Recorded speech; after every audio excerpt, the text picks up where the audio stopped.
Assalamu alaikum. This is Dr. Usman Qayyum again with another episode of Let's Talk. Today is going to be our last episode for this season. I appreciate all the feedback and the questions and comments that have been posted and that have been sent to me. Today we're going to follow a slightly different format that instead of having a guest, we have selected some questions randomly that we feel would be appropriate to do a wind-up for our last episode for this season. So again, I appreciate all the comments. Keep them coming. This is what helps us move towards what our subscribers or people would like to get addressed as far as mental health issues. With that, I will go ahead and start with some of the questions that we got. Hopefully you will find these helpful. And our goal is really to talk about mental health issues and to have people break the stigma of asking for help, getting their needs met,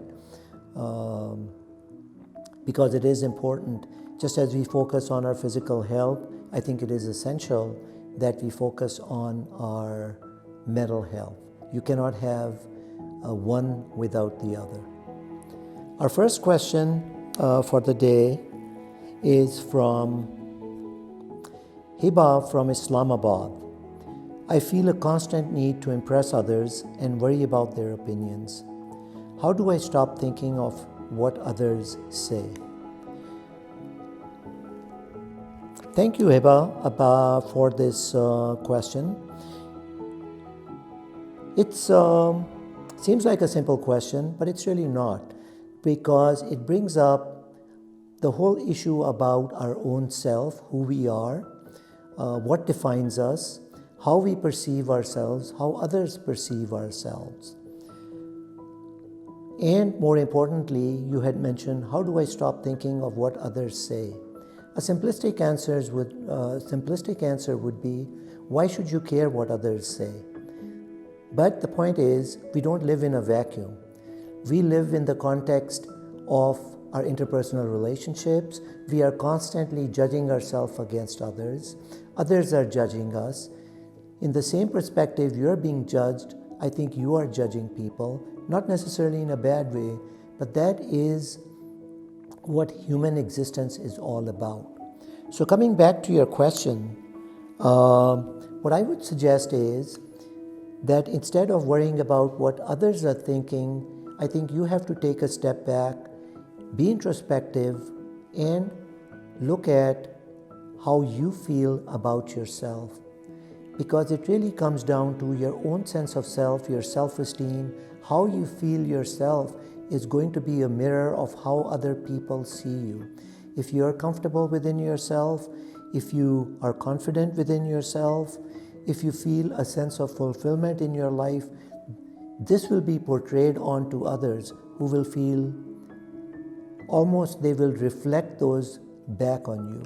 So my simple answer to a complicated question is focus on yourself, focus on your own self-esteem, your self-confidence, other things will fall into place.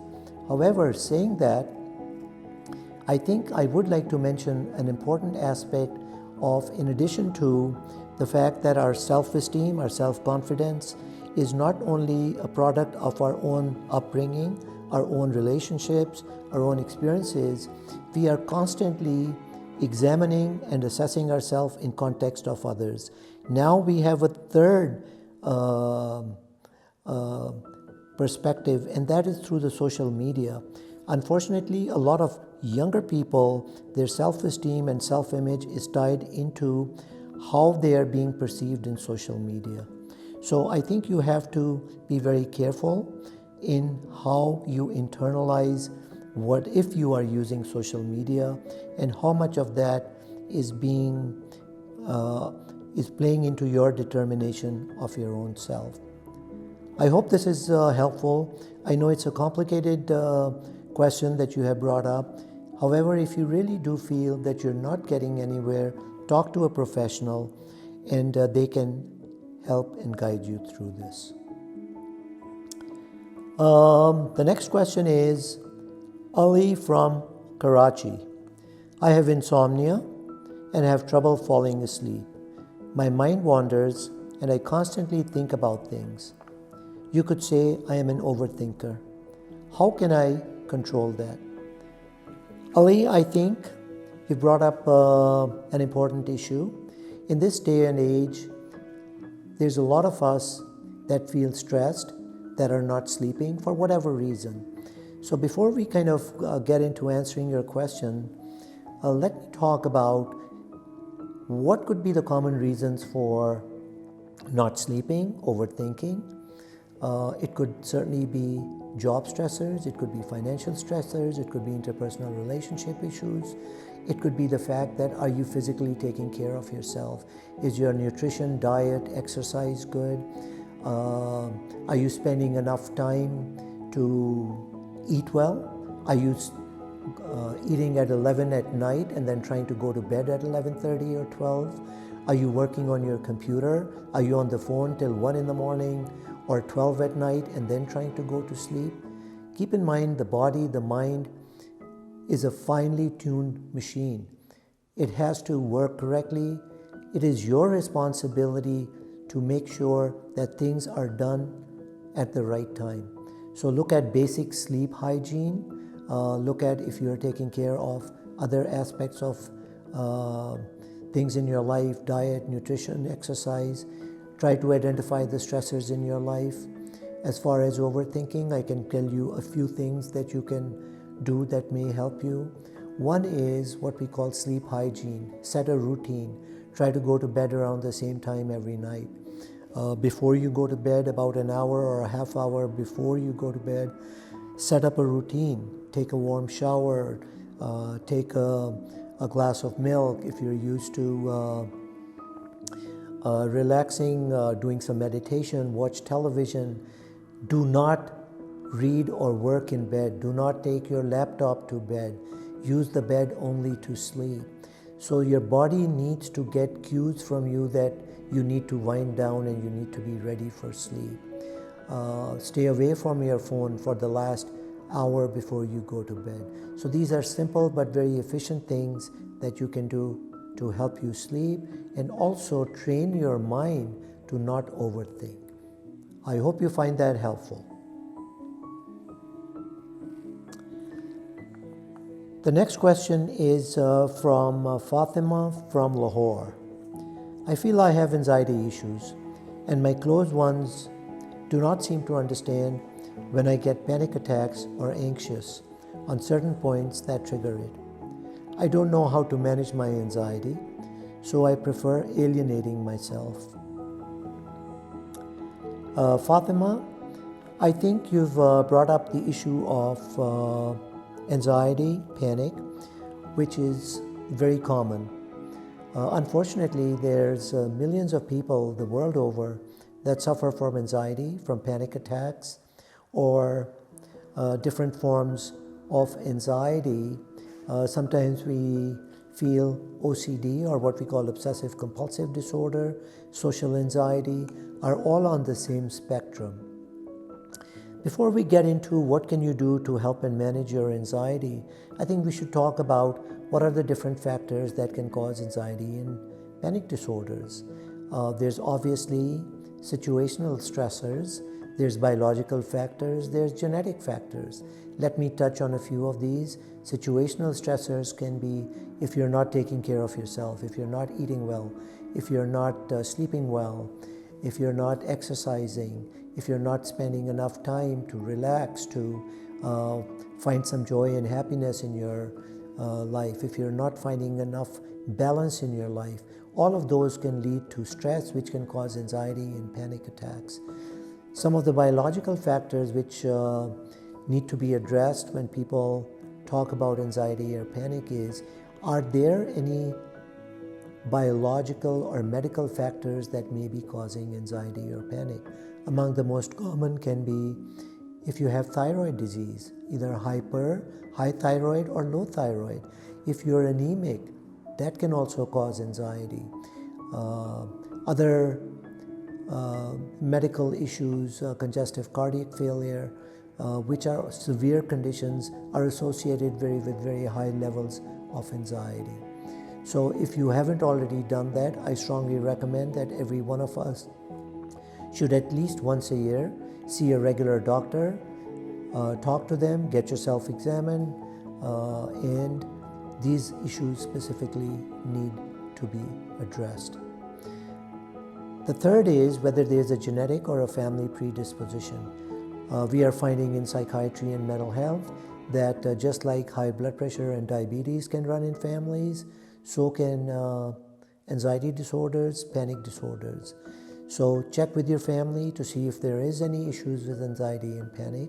It doesn't mean that they cannot be addressed or cannot be treated, but until we know the cause of the anxiety, we cannot specifically give you a recommendation of what may help.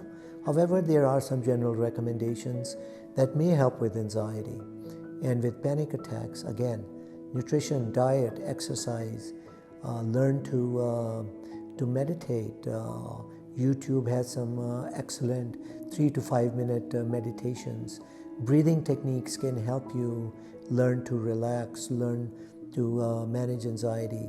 I have found it to be very helpful to teach my patients how to do breathing techniques to even abort a panic attack. So if you feel that it is affecting the quality of your life and your functioning, you don't have to live with anxiety, you don't have to live with panic attacks, but get some help, talk to a professional.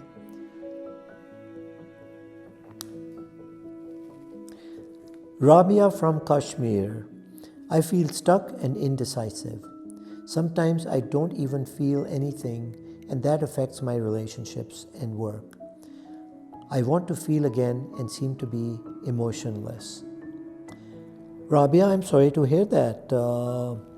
I think every human being deserves to be happy. I think they need to have a certain amount of joy in their life. So when I find somebody talking about feeling emotionless or sad, it actually saddens me because you do have a choice. And to be happy is also a choice. But learning to be happy is a learned process. I think you need to look at yourself in terms of introspection, in terms of look within yourself to see what are the factors that are causing you to feel a sense of unhappiness or being emotionless in your life.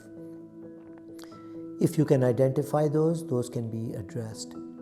But let me change the subject to happiness. Like I said, happiness is a learned process. Some of the things I mentioned to my patients who I see is, how do you achieve happiness? I will give you some very specific things that you may want to try for yourself. Every morning or every day, I want you to exercise your right to be happiness, and that means find one thing in life, one thing each day that makes you or gives you a sense of joy, even if it is for a single moment. It can be something as simple as getting up in the morning, getting a cup of tea or a cup of coffee, going out, looking at the flowers, or sitting on the balcony or sitting in a yard and enjoying the sun come up. Everybody has a different definition of happiness. I want you to find one thing in life, one thing every day that makes you happy. Once you experience a single moment of happiness and joy, you will know what happiness and joy is about, and then build on that. People who are happy is not by chance, it is by choice. They learn how to string together pearls of happiness and joy in their life or in their day. The point is, you can't live a sense of being happy and joyful 24 hours a day, but you deserve some happiness and joy in your life. So I hope you find this helpful. Try it, exercise it, and hopefully you will learn how to find some joy in your happiness. With this, we come to the end of the questions. Again, like I had mentioned when we started, this is our last episode for this season. I look forward to continuing next season. I would like to get some feedback from all of our listeners, people who have enjoyed this or have not enjoyed it. I would like to hear from you, so our next episodes can be geared to what people would like to hear. Thank you, and Khuda Hafiz.